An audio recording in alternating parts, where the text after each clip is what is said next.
திருவண்ணாமலை மாவட்டம் செய்யாறு அருகே இளைஞர் வெட்டி கொலை செய்யப்பட்ட வழக்கில் 4 பேர் கைது செய்யப்பட்டிருக்கிறார்கள். அண்மை செய்தியாக நாம் பார்த்து கொண்டிருக்கிறோம். கூடுதல் விவரங்களை செய்தியாளர் தசரதன் வழங்கிட நாம் கேட்கலாம். தசரதன், வணக்கம். தொடர்ந்து இந்த 4 பேர் கைது செய்யப்பட்ட சம்பவம் தொடர்பான தகவல்களை பகிர்ந்துக்கோங்க. கண்டிப்பாக.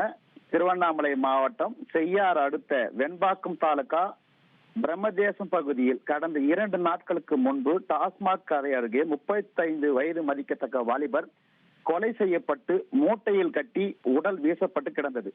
தகவல் அறிந்து வந்த பிரம்மதேசம் போலீசார் சம்பவ இடத்தில் ஆய்வு செய்த போது மூட்டையை அவுத்து ஆய்வு செய்த போது வாலிபர் உடல் இறந்த நிலையில் வெட்டுக்காயங்களுடன் இருந்ததை கண்டு அதனை கைப்பற்றி செங்கல்பட்டு அரசு மருத்துவமனைக்கு பிரேத பரிசோதனைக்காக அனுப்பி வைத்தனர்.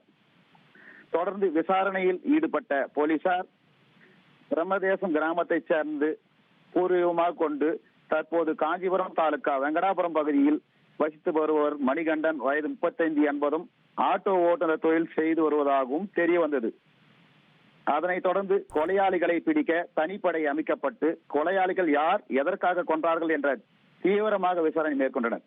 இந்நிலையில் நேற்று அதே பிரம்மதேசம் கிராமத்தை சேர்ந்த விஜய், வேல்முருகன், கொத்தனூர் கிராமத்தை சேர்ந்த பொன்னுரங்கம், சித்தனக்கால் கிராமத்தை சேர்ந்த சபரிவாசன் ஆகிய 4 பேர் இந்த கொலையை தாங்கள் தான் செய்ததாக பிரம்மதேசம் காவல் நிலையத்தில் சரணடைந்தனர்.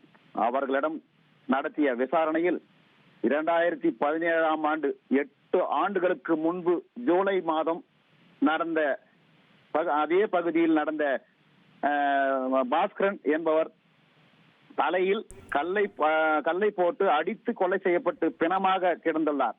அந்த கொலை சம்பவத்தில் மணிகண்டனுக்கு தொடர்பு இருப்பதாகவும் அதற்கு பழியாக இறந்த பாஸ்கரின் மகன் விஜய் தனது கூட்டாளியுடன் சேர்ந்து கொன்றதாகவும் ஒப்புக்கொண்டனர். செய்திகளை உடனுக்குடன் தெரிந்து கொள்ள உடனே சப்ஸ்கிரைப் பண்ணுங்க.